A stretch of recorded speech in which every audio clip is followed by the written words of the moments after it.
Saudara KPK terus menelusuri laporan kekayaan Kepala Dinas Kesehatan Provinsi Lampung, Rehana Wijayanto yang dinilai mencurigakan. KPK menyebut LHKPN Rehana diisi stafnya. Selain itu KPK mengatakan Rehana memiliki 6 rekening bank, tapi hanya satu yang dilaporkan dalam LHKPN. Apa yang harus dilakukan KPK membongkar harta kekayaan pejabat yang mencurigakan. Kita akan sapa pakar hukum pidana Jamin Ginting. Pak Jamin, selamat malam. Selamat malam Mbak Livia. Pak Jamin, kalau dalam kasus Kadinkes Lampung ini, Ibu Rehana, kita mulai dari sisi hukumnya dulu.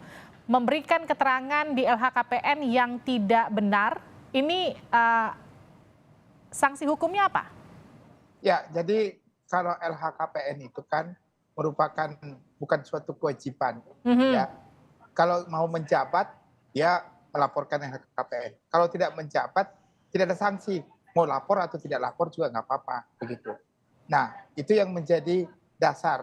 Kalaupun ada sanksi karena tidak melaporkan, sanksi administratif karena kedudukannya sebagai ASN. Ya. Gitu. Nah, sekarang kalau orang sudah melaporkan kepada institusi negara, tetapi laporannya tidak benar, berarti ada indikasi laporan palsu. Nah, kalau laporan palsu atau memberikan keterangan palsu kepada pejabat negara, harusnya ada sanksi pidana umum ya, bukan tipikor ya dalam konteksnya. Tapi ada nggak sanksi pidana umumnya? Harusnya ada, kalau menurut saya bisa gitu. Jadi kalau seseorang memberikan keterangan tidak benar terkait dengan harta kekayaannya dengan sengaja ya, harusnya dengan sengaja. Untuk apa? Supaya hartanya tidak bisa diketahui oleh negara, harusnya itu menjadi dasar memberikan keterangan tidak benar kepada pejabat negara. Tetapi dalam konteks LHKPN ini bisa dikoreksi, Mbak Livia. Nah, ini yang menjadi masalah. Jadi bisa dikoreksi, oh saya lupa, oh anak buah saya yang bikin. Nah, ini yang menjadi permasalahan dalam LHKPN. Sehingga itu dianggap sebagai bisa memperbaiki, bisa mengoreksi, begitu. Artinya bisa nggak KPK kemudian maju untuk melakukan penyelidikan, investigasi dari laporan LHKPN? Kalau untuk LHKPN nggak bisa. Tapi untuk memberikan keterangan tidak benar kepada pejabat negara, harusnya dalam tindak pidana umum itu bisa. Ya, kecuali kalau ada pasal penggelapan. Ya, dalam tindak pidana korupsi kan ada pasal terkait penggelapan, tetapi penggelapan itu kan terhadap uang negara begitu. Nah, ini kan tadi sudah dikatakan ada beberapa tindak pidana korupsi yang tidak sampai selesai begitu yang diduga dilakukan kan, kalimat seperti itu. Nah, itu sebenarnya yang harus ditelusuri. Oke, kalau tadi Anda katakan kan ada banyak celah kalau kita berangkat dari LHKPN karena mungkin saja diisi stafnya masih bisa dikoreksi dengan alasan lupa atau misalnya aset tersebut baru didapatkan kemudian baru ditambahkan lagi ke LHKPN. Artinya gini, kalau misalnya sekarang ini tidak sinkron antara harta yang seluruhnya dimiliki dengan LHKPN yang dilaporkan, ketika kemudian ini bisa dikatakan keterangan palsu, mungkin nggak masuk dari situ? Jadi keterangan palsu itu ada niat, kehendak dengan sengaja untuk membuat hartanya itu tidak bisa ditelusuri, ya, atau ada keterangan palsu, contohnya ada dokumentasi bohong. Nah, itu yang menjadi dasar. Nah, inilah ranah dari pidana umum, bukan KPK, begitu ya. Nah, jadi ini harus diserahkan. Kalau menurut saya KPK, tolong diserahkan kepada Barreskrim untuk menelusuri ada nggak bahwasanya ini sebagai suatu memberikan keterangan palsu dengan sengaja supaya hartanya tidak ketahuan. Nah, permasalahan kita memang adalah kita tidak memiliki konteks undang-undang aset recovery, ya, penelusuran aset. Jadi harusnya dia dilaporkan hartanya sedikit, setelah sekarang banyak, maka selisih antara laporan awal dengan sekarang itulah yang harus langsung disita ya oleh negara sampai dia bisa membuktikan itu berasal dari harta yang didapat dari yang sah.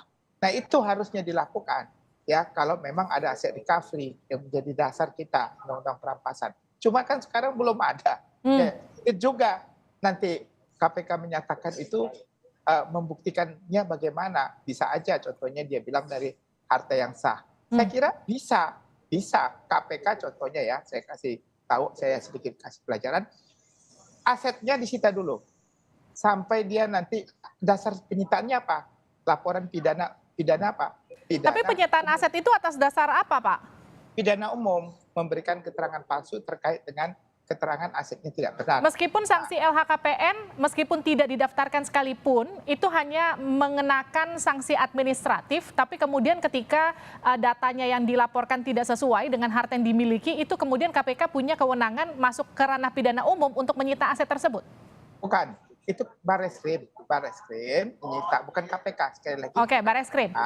Tapi Barreskrim melakukan penyitaan terkait dari keterangan palsu terkait dengan harta ke KPK ditambah TPPU. Nah itu yang harusnya nanti dilakukan, bukan KPK.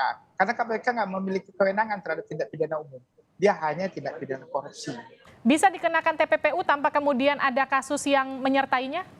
Ya kasus tadi, kasus memberikan keterangan tidak benar kepada pejabat negara terkait dengan harta yang ada dengan sengaja untuk menghindari pemeriksaan.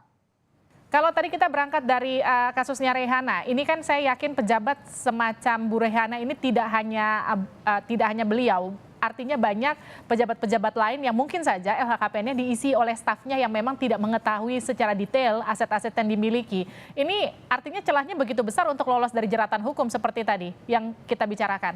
Hampir ya, saya katakan hampir semua keterangan-keterangan terkait LHKPN itu ada yang tidak mau melaporkan atau melaporkan tidak benar. Jadinya sekarang tugas KPK harusnya menginventarisasi semua LHKPN orang itu, semua pejabat, waktu masa dia menjabat dan setelah berakhir menjabat atau pada saat ini. Nanti lihat selisihnya berapa. Kalau terlalu signifikan ya dan ada PPTATK itu ditanyakan, dipanggil satu-satu. Kalau dia tidak bisa menjelaskan hartanya, masukkan unsur pidana saya katakan tadi, memberikan keterangan tidak benar, masukkan TPPU. Nah inilah negara nanti bisa menyita semuanya itu. Jadi itu yang menjadi dasar harusnya dilakukan saat ini. Sebelum undang-undang perampasan aset itu muncul begitu. Karena kan sangat kita butuhkan kan belum sampai ada pembicaraan sejauh ini. Nah itu yang harusnya dilakukan. Jadi tugas KPK adalah menginventarisasi seluruh LHKPN. Ini kan seperti gunung es ya, Mbak Livia ya. Ini cuma satu, tapi sebenarnya banyak sekali orang-orang seperti ini begitu. Mungkin karena media aja yang menyoroti kan terkait dengan sosmed. Tapi kalau yang nggak kelihatan lebih banyak lagi menurut saya. Oke, artinya sekarang bagaimana kemudian membedah satu persatu, adakah kemudian keanehan dari laporan LHKPN sejumlah pejabat negara, terutama mereka yang disorot oleh media sosial sekarang ya? Benar. Itulah, makanya kita kan perlu untuk mencipta kerugian negara karena dia pejabat kan, kecuali swasta kita nggak urusan lah ya. Tapi karena dia pejabat, mempunyai kewenangan untuk melaporkan hartanya, itu harus dilakukan oleh KPK. Oke, terima kasih Pak Jamin Ginting, pakar hukum pidana telah bergabung bersama kami di Sapa Indonesia Malam. Ya.